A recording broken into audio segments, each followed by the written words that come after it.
नमस्कार। आपका अखबार के रविवारी अंक में आपका स्वागत है। मैं हूं प्रदीप सिंह। कहते हैं कि पत्थरों में सबसे कठोर पत्थर जो होता है, स्टोन जो होता है, वो हीरा होता है। और इस कठोरता को मापने की जो इकाई है, जो पैमाना है, उसमें 10 में 10 हीरे को मिलते हैं। उसके बाद 9 जिसको मिलता है, वैसे तो सुनने में लगता होगा कि 10 के बाद 9 जो आया वो उसकी तुलना में थोड़ा सा कम कठोर होगा, लेकिन उतना ही कठोर होगा, लेकिन बहुत ज़्यादा अंतर होता है। यही स्थिति है कुछ प्रधानमंत्री नरेंद्र मोदी के साथ। वो उस हीरे की तरह हैं जिनमें निश्चय की कठोरता ऐसी है जिसको कोई डिगा नहीं सकता। संघ ने करके देख लिया है, डोनाल्ड ट्रंप कोशिश कर रहे हैं, वो लगातार इस मामले में पिछड़ते जा रहे हैं। लेकिन आज डोनाल्ड ट्रंप की बात नहीं करेंगे, आज संघ और भाजपा के संबंध की बात करेंगे। 18 साल में दूसरी बार ऐसा होने जा रहा है। 18 साल पहले क्या हुआ था इसकी भी बात करूंगा, लेकिन भाजपा और ख़ास तौर से प्रधानमंत्री नरेंद्र मोदी की बात करें और संघ प्रमुख मोहन भागवत जी की बात करें तो दोनों के संबंध खराब हैं, ऐसा मैं बिल्कुल नहीं मानता। ये जो खबरें चलती रहती हैं कि लड़ाई चल रही है, झगड़ा चल रहा है, ऐसा कुछ नहीं है। लेकिन सब कुछ बिल्कुल सामान्य हो, समरस हो, ऐसा भी नहीं है, और ये हो भी नहीं सकता। दो संगठन, दोनों के मुखिया अलग अलग, दोनों की कार्यशैली अलग अलग, व्यक्तित्व अलग अलग, तो कुछ न कुछ किन्हीं मुद्दों पर तो मतभेद, टकराव की स्थिति रहेगी ही। ये बड़ी स्वाभाविक बात है, इसमें कोई जो है कॉन्स्पिरेसी थ्योरी खोजने की ज़रूरत नहीं है। लेकिन अब जो है एक इन्फ्लेक्शन पॉइंट आया है, प्रस्थान बिंदु आया है फिर से। मैं केवल इन दो व्यक्तित्वों की बात कर रहा हूँ, प्रधानमंत्री नरेंद्र मोदी और संघ प्रमुख मोहन भागवत। और वो क्या आया है, क्यों आया है, ये भी बताता हूँ। पहले तो ये कि संबंध में थोड़ी सी जो है, आप कहें खटास कहें, कटुता कहें, थोड़ी दरार कहें, जो भी शब्द इसको देना चाहें वो कहें। वो राम जन्मभूमि मंदिर का जो शिलान्यास का कार्यक्रम हुआ, प्राण प्रतिष्ठा का जो कार्यक्रम हुआ, वहाँ से कुछ ये बढ़ा। वहाँ उस कार्यक्रम के दौरान उस समय जो भाषण दिया संघ प्रमुख ने, बहुत से लोगों को पसंद नहीं आया। अब प्रधानमंत्री को पसंद आया कि नहीं मुझे मालूम नहीं, उन्होंने किसी के सामने ऐसी प्रतिक्रिया दी हो इसकी भी जानकारी नहीं। लेकिन हरिद्वार के एक बहुत ही प्रतिष्ठित संत जो वहाँ पर उस अवसर पर मौजूद थे, उनको भागवत जी का भाषण अच्छा नहीं लगा। उन्होंने उनसे कहा कि ये अवसर नहीं था ये बात कहने का, आपने गलत किया। लेकिन उस भाषण के बाद से दोनों के संबंधों में एक थोड़ी सी दूरी आ गई, जिसको पाटने का काम भी उन्हीं संत ने किया। तो उसके बाद संबंध सामान्य हो गए। लेकिन 2024 का लोकसभा चुनाव का नतीजा आया, भारतीय जनता पार्टी की सीटें घटकर 240 हो गई 303 से। तो संघ को भाजपा की इस आपदा में अवसर नजर आया। देखिए, संघ भाजपा के रोजमर्रा के कामकाज में हस्तक्षेप नहीं करता, लेकिन नीतिगत फैसलों, एक तो विचारधारा पर कॉम्प्रोमाइज़ नहीं करता। उसका सबसे बड़ा उदाहरण जो है अगर देना चाहें तो वह है लाल कृष्ण आडवाणी। इतने कद्दावर नेता जिसने भाजपा को, खासतौर से 1980 में जो भाजपा बनी, उसको बनाने में, उसको गढ़ने में जिसकी सबसे बड़ी भूमिका थी, उसको किनारे लगाने में कोई संकोच नहीं किया जब वो विचारधारा से विचलित हुए। तो उस पर कोई कॉम्प्रोमाइज़ नहीं होता। और प्रधानमंत्री नरेंद्र मोदी विचारधारा से कोई कॉम्प्रोमाइज़ करेंगे या उससे हटेंगे, ये अकल्पनीय बात है। संघ के एजेंडे में जो कुछ भी विचारधारा की दृष्टि से, सांस्कृतिक दृष्टि से, राष्ट्रवाद की दृष्टि से, राष्ट्रीय सुरक्षा की दृष्टि से जो कुछ भी हो सकता है, वो सब प्रधानमंत्री नरेंद्र मोदी और उनकी सरकार कर रहे हैं। इसके बावजूद संघ को जितना प्रसन्न होना चाहिए उतना नहीं है। अब क्यों नहीं है इसकी मुझे जानकारी नहीं है, क्योंकि किसी से मेरी बात होती नहीं, तो मैं जानता नहीं कि क्यों प्रसन्न नहीं है और क्या चाहते हैं। एक चीज़ जो संघ चाहता है, वो जो समझ में आता है कि वो ये धारणा नहीं बनने देना चाहता कि भारतीय जनता पार्टी में संगठन और सरकार के फैसलों में संघ की कोई भूमिका नहीं होती। भूमिका होती है, अब हर मामले में अलग अलग होती है। कहीं थोड़ी ज़्यादा होती है, कभी थोड़ी कम होती है। अभी जो टकराव या विवाद का विषय बना हुआ था वो भाजपा के राष्ट्रीय अध्यक्ष के चयन का मुद्दा, अभी तक चयन हुआ नहीं है। ये चर्चा जो चल रही है उसी की बात कर रहा हूँ कि संघ चाहता था कि ऐसा कोई व्यक्ति नहीं हो जो प्रधानमंत्री नरेंद्र मोदी और गृह मंत्री अमित शाह का रबर स्टैंप हो। लेकिन ये दोनों नेता ऐसा नहीं मानते कि जो भाजपा अध्यक्ष बनेगा वो इस तरह का होगा। दूसरी बात, ये स्थापित सत्य है दुनिया में कि जब भी दो पावर सेंटर होंगे तो टकराव होगा, फिर काम नहीं होगा, फिर लड़ाई होगी, युद्ध होगा। तो अगर आप राष्ट्रीय अध्यक्ष ऐसे व्यक्ति को बनाते हैं जो प्रधानमंत्री से सीधा टकराव लेने को तैयार हो, तो आप दो पावर सेंटर बना रहे हैं और उनमें टकराव होने का मतलब है कि फिर कामकाज रुक जाएगा। तो इस दृष्टि से देखें तो प्रधानमंत्री की बात बिल्कुल सही है कि अध्यक्ष ऐसा होना चाहिए जो संगठन और सरकार दोनों को साथ लेकर चल सके, सामंजस्य बिठा सके, और उसके साथ साथ वो संघ परिवार के दूसरे संगठनों और ख़ासतौर से आरएसएस के साथ, संघ प्रमुख के साथ एक संवाद बनाकर और सहयोग लेकर चले। संवादहीनता की जो बीच बीच में कभी कभी स्थिति आ जाती है वो न बनने दे, वो लगातार संवाद को बनाए रखे। सरकार की बात संघ तक पहुँचे, संघ की बात सरकार तक पहुँचे, और अगर कभी ज़रूरत पड़े, ऐसी स्थिति आ जाए कि दोनों के प्रमुखों को मिलने की ज़रूरत है तो मुलाकात भी हो, इसके लिए भी वातावरण बनाने की ज़रूरत है। वहाँ फिर ईगो का सवाल नहीं आना चाहिए कि कौन पहले पहल करे। तो इन सब बातों को देखते हुए ये गतिरोध बना हुआ था कि राष्ट्रीय अध्यक्ष प्रधानमंत्री नरेंद्र मोदी की पसंद का होगा या संघ प्रमुख मोहन भागवत जी की पसंद का होगा। और इसके कारण कहा यह जा रहा है कि संघ ने एक या दो नाम भेजे थे जिस पर पार्टी सहमत नहीं थी, जो सरकार की ओर से नाम गया उस पर संघ सहमत नहीं था। लेकिन कुछ घटनाओं ने पूरा परिदृश्य बदल दिया। पहली घटना हुई ऑपरेशन सिंदूर। प्रधानमंत्री नरेंद्र मोदी की दृढ़ इच्छा शक्ति और उनका नेतृत्व कौशल जिस तरह से उभर कर आया, इसमें पूरी दुनिया ने देखा भारत की जो ताकत, और 11 साल में जो ताकत बनी है, मैं केवल उसी की बात कर रहा हूँ। भारत कभी कमज़ोर देश उस तरह से नहीं रहा है। हज़ारों साल से उसकी संस्कृति अगर बची हुई है तो कुछ तो बात है जिसकी वजह से बची हुई है। लेकिन नरेंद्र मोदी ने जो परिवर्तन किया है 11 साल में, सांस्कृतिक पुनरुत्थान के साथ साथ जिस तरह से आर्थिक मोर्चे पर और सैन्य मोर्चे पर देश को आगे बढ़ाया है, स्वदेशी के मोर्चे पर, मेक इन इंडिया के मोर्चे पर जिस तरह से काम किया है रात दिन, हमारे वैज्ञानिकों ने, इंजीनियर्स ने, रक्षा विशेषज्ञों ने, हमारी सेना ने और सरकार ने, वो सब दिखाई दिया ऑपरेशन सिंदूर के दौरान, जिसके कारण पूरी दुनिया अभी तक चकित है। और अमेरिका के राष्ट्रपति डोनाल्ड ट्रंप की तो मूर्छा जा ही नहीं रही है। अभी तक वो बेहोशी के आलम में है कि भारत इतना ताकतवर हो कैसे गया और मुझे पता नहीं चला। दूसरी उनकी समस्या यह है कि अमेरिका को पता नहीं चला। लेकिन बात फिर कह रहा हूं कि डोनाल्ड ट्रंप की आज नहीं हो रही है, संघ की हो रही है। तो संघ और भाजपा में ऐसा लग रहा है, जो अब खबरें आ रही हैं कि संघ ने हाथ खड़े कर दिए। संघ ने ये स्वीकार कर लिया है कि संगठन और सरकार में जो भी फेरबदल होगा उसका फैसला सिर्फ और सिर्फ प्रधानमंत्री करेंगे। इसमें संघ का कोई दखल नहीं होगा। संघ पार्टी के राष्ट्रीय अध्यक्ष के लिए अपनी ओर से कोई नाम नहीं देगा। मंत्रिमंडल में किसे लिया जाए, किसे नहीं लिया जाए, किसे बनाया जाए, इस पर भी संघ की कोई प्रतिक्रिया या संघ की कोई राय नहीं आएगी। अगर किसी राज्य में मुख्यमंत्री बदला जाना है तो उसका फैसला भी प्रधानमंत्री करेंगे। यानी अब प्रधानमंत्री संघ और संगठन में सर्वशक्तिमान होंगे। पहले भी थे, संघ इसे स्वीकार करने को तैयार नहीं था। दरअसल जब 240 सीटें आ गई 303 से, तो संघ को भाजपा की इस आपदा में अवसर नजर आया। उसमें भाजपा के मामलों में संघ ने अपना दखल बढ़ाना शुरू किया।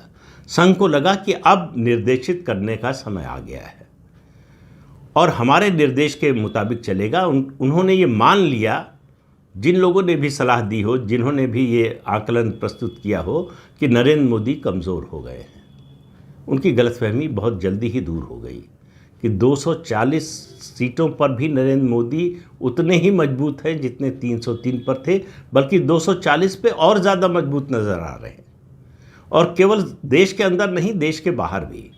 तो मैंने जिक्र किया था कि ये 18 साल में दूसरी बार हुआ है। इससे पहले 2007 में गुजरात में संघ ने ऐसी कोशिश की थी।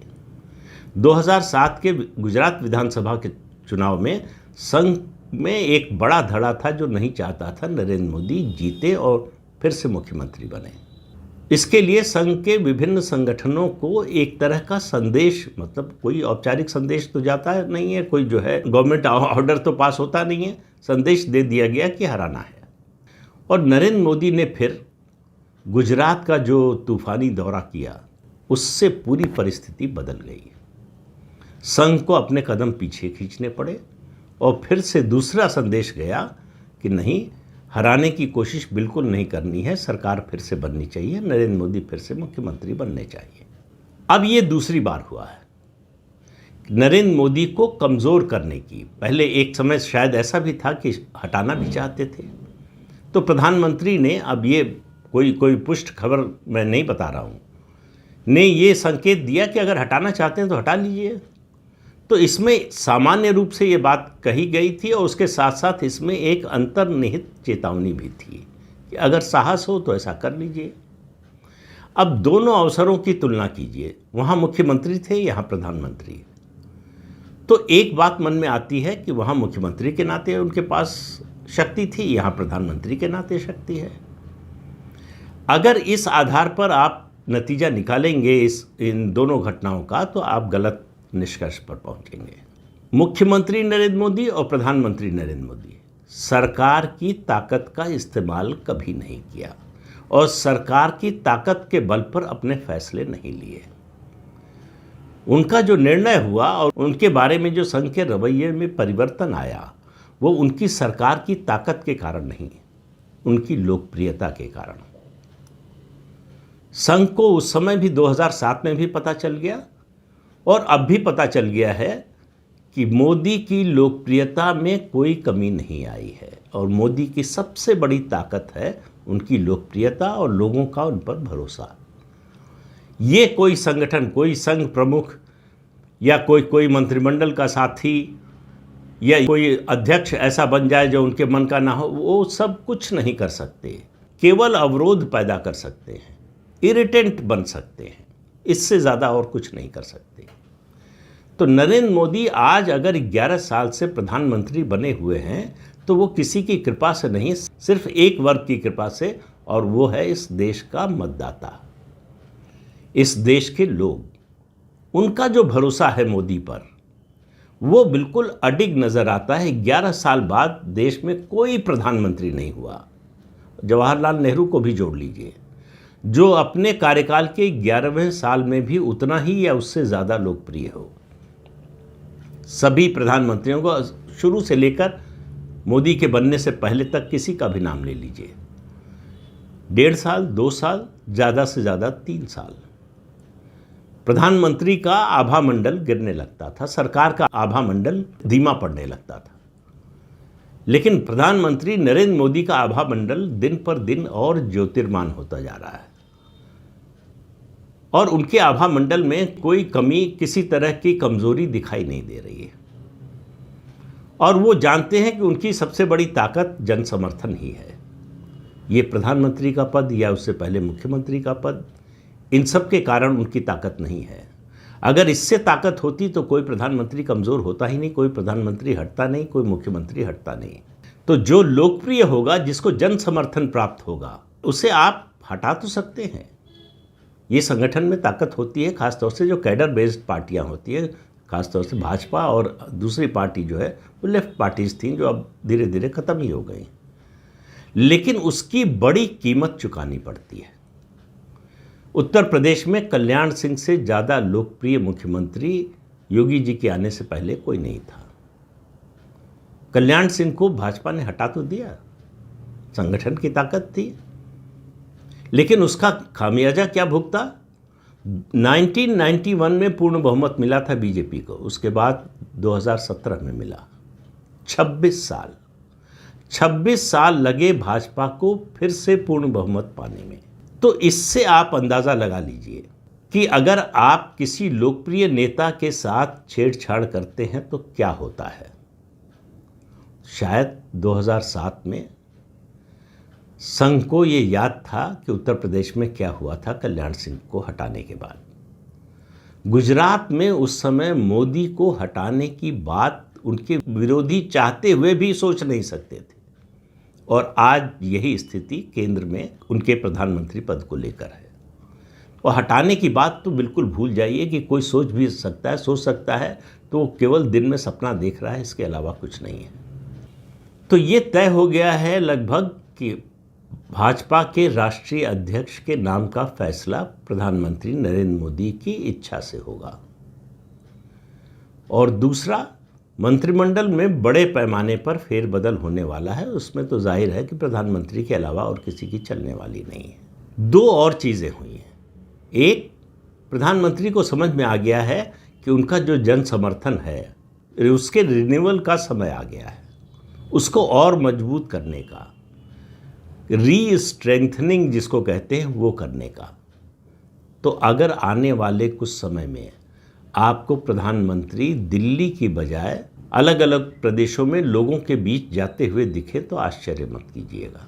उनको मालूम है कि उनकी ताकत कहाँ है और कहाँ से वो अपनी ताकत को बढ़ा सकते हैं, और वही वो करने जा रहे हैं। इसके कारण दिल्ली में सत्ता के समीकरण में कुछ बदलाव आएगा।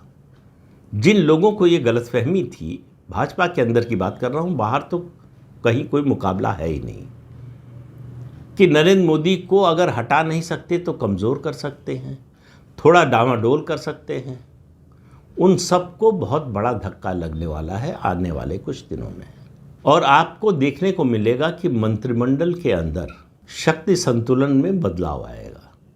अब मैं नाम नहीं लेना चाहता किसी का कि किसकी ताकत बढ़ने वाली है, किसकी घटने वाली है, वो थोड़ा शायद उचित नहीं होगा, लेकिन आप मान कर चलिए कि किसी की ताकत बहुत ज़्यादा बढ़ने वाली है और कई लोगों की ताकत घटने वाली है। अब ये जिनकी ताकत घटने वाली है वो मंत्रिमंडल में रहेंगे कि नहीं ये मैं नहीं जानता, लेकिन अगर वो मंत्रिमंडल से बाहर कर दिए जाएं तो कोई आश्चर्य नहीं होगा।